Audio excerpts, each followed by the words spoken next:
आज सभी विद्यार्थियों के लिए मॉडल्स, बहुत सारे विद्यार्थियों का ये डिमांड था मॉडल्स के बारे में वीडियो पोस्ट करने का। आज मॉडल्स के बारे में मैं चर्चा कर रहा हूँ। यानी मॉडल एक्सुलरीज एक प्रकार का सहायक वर्ब है, लेकिन ये खासियत को बताता है, ये विशेषता बताता है। मॉडल एक्सुलरीज में आप ये समझ लीजिए कि shall, will, should, would, can, could, may, might, must, ought to, need, dare, used to। इसमें आप लोग ये ध्यान रखिए कि ought एक ऐसा मॉडल है जिसके साथ to आता है, यूज्ड एक ऐसा मॉडल है जिसके साथ टू आता है। ये दो एक्सेप्शन है, बाकी मॉडल्स के साथ में टू का प्रयोग नहीं होता है। ये दिमाग में आप लोग लेके चलिए, ये पहला बात। और इसमें क्लास 9 में ये अक्सर पूछा जाता है have to, will have to, shall have to, had to, तो ये भी आता है। मॉडल की ही श्रेणी में इसको हम लोग जानते हैं, पढ़ाया जाता है।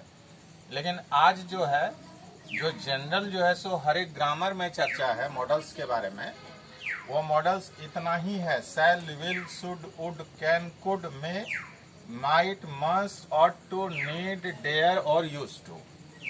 देखिए ये सब का फॉर्म जो है चेंज नहीं होता है, यानी they don't change their form, ये पहला हो गया। They don't their form. दूसरा है they express manner of the subject, यानी इसका प्रयोग जो है सब्जेक्ट का जो मैनर होता है उसको एक्सप्रेस करता है मॉडल्स में। और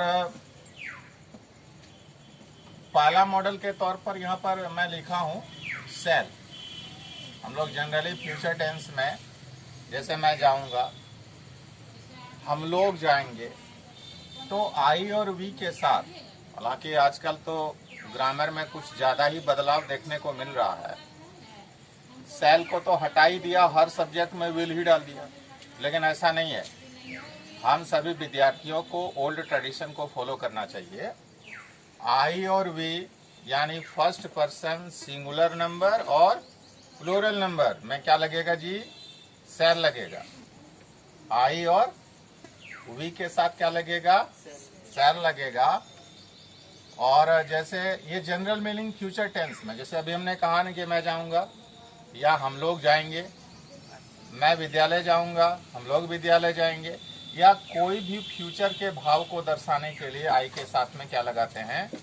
शैल लगाते हैं, वी के साथ शैल लगाते हैं। ये जनरल मीनिंग हो गया। लेकिन अगर प्रॉमिस को दर्शाना है, कंपल्सन को दर्शाना है, या डिटर्मिनेशन को दर्शाना है, यानी आप प्रॉमिस कर रहे हैं, यानी निश्चितता आ जाएगा कि मैं वहां अवश्य जाऊंगा, तो वहां हो जाएगा आई शैल नहीं होगा, आई विल गो देयर। वहां उल्टा हो जाता है। आई विल गो देयर में क्या आ जाएगा जी? प्रॉमिस कर रहे हैं आप। आई विल गो देयर में क्या हो रहा है? तो कंपल्सन हो रहा है, बाध्यता है, जाना है, प्रॉमिस है और डिटर्मिनेशन है। और दूसरा है आपका विल। आई और वी के साथ में शैल का प्रयोग बताया। आई और वी को छोड़कर जितना भी सब्जेक्ट है सब में क्या लगा देते हैं आजकल? विल लगाते हैं। पहले भी वही नियम था। लेकिन अगर ही के साथ में शैल का प्रयोग करेंगे तो ठीक उसी तरह आपका हो जाएगा क्या? तो प्रॉमिस का भाव हो जाएगा और डिटर्मिनेशन का भाव हो जाएगा। वह वहां जाएगा, अवश्य जाएगा, वह वहां अवश्य जाएगा का क्या होगा? ही शैल गो देयर, वहां ही विल नहीं होगा, वहां ठीक उल्टा हो जाएगा। ये शैल और विल का प्रयोग फ्यूचर में हम लोग करते हैं। जनरल मीनिंग में हमने कहा कि आई और वी के साथ जनरल मीनिंग में फ्यूचर टेंस में होता है, लेकिन आई के साथ और वी के साथ विल लगाएंगे तो वहाँ क्या हो जाएगा? प्रॉमिस हो जाएगा। और ठीक उसी तरह से ही, सी, इट, राम या थर्ड पर्सन जितना भी है सिंगुलर में या प्लूरल में भी इसमें है तो विल लगता है, लेकिन वहाँ शैल तब लग जाएगा जहाँ पर प्रॉमिस हो जाएगा। ये दो मॉडल समझ में आ ही गया होगा। तीसरा आपका होता है शुड के बारे में। शुड का जनरल चाहिए क्या अर्थ में करते हैं? सिर्फ चाहिए, जनरल मीनिंग में। जैसे आपको वहां जाना चाहिए, यू शुड गो देयर, या उसे वहां जाना चाहिए, ही शुड गो देयर। यानी जनरल मीनिंग चाहिए में शुड लगा दीजिए, चल जाएगा।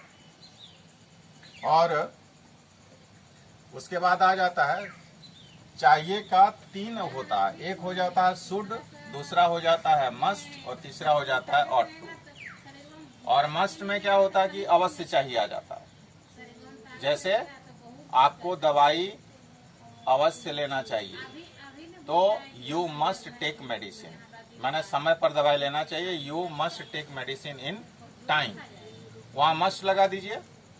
और ऑट टू में नैतिकता को दर्शाना, जैसे हमें अपने माता पिता की बात को मानना चाहिए, we ought to obey our parents. जहाँ मॉरलिटी है वहां पर क्या लगेगा? ऑट टू लगेगा। यही तीनों में अंतर है। चाहिए का 3 आपका मॉडल्स में आता है, एक शुड है, दूसरा है मस्ट है, तीसरा है ought to. Should general meaning, must में आपका अवश्य चाहिए, और तीसरा ऑट टू में क्या होगा जी? जहाँ नैतिकता है, हमें शिक्षकों की बात माननी चाहिए, है ना, हमें गुरुजनों की बात माननी चाहिए, हमें माता पिता की बात माननी चाहिए। जहाँ नैतिकता है वहाँ ऑट टू का प्रयोग होता है। ये दिमाग में आ गया तीनों के बारे में। जनरली जो है सो विद्यार्थी कैन और कुड में क्या करते हैं? गड़बड़ कर देते हैं। कैन में पावर दिखाता है, आपके पास पावर है तो कैन लगा दीजिए। I can do this work में क्या हो जाएगा? मेरे पास ताकत है कि मैं इस काम को कर सकता हूँ। इसमें क्या हो जाएगा? कैन हो जाएगा। यानी इसमें पावर और एबिलिटी दोनों दर्शाया जाता है। He can speak English, he can speak English. इसका मतलब कि उसके पास ताकत है कि अंग्रेजी वो बोल सकता है, वह अंग्रेजी बोल सकता है। ये प्रेजेंट में हो गया। इसी का पास्ट में आ जाइए, कुड।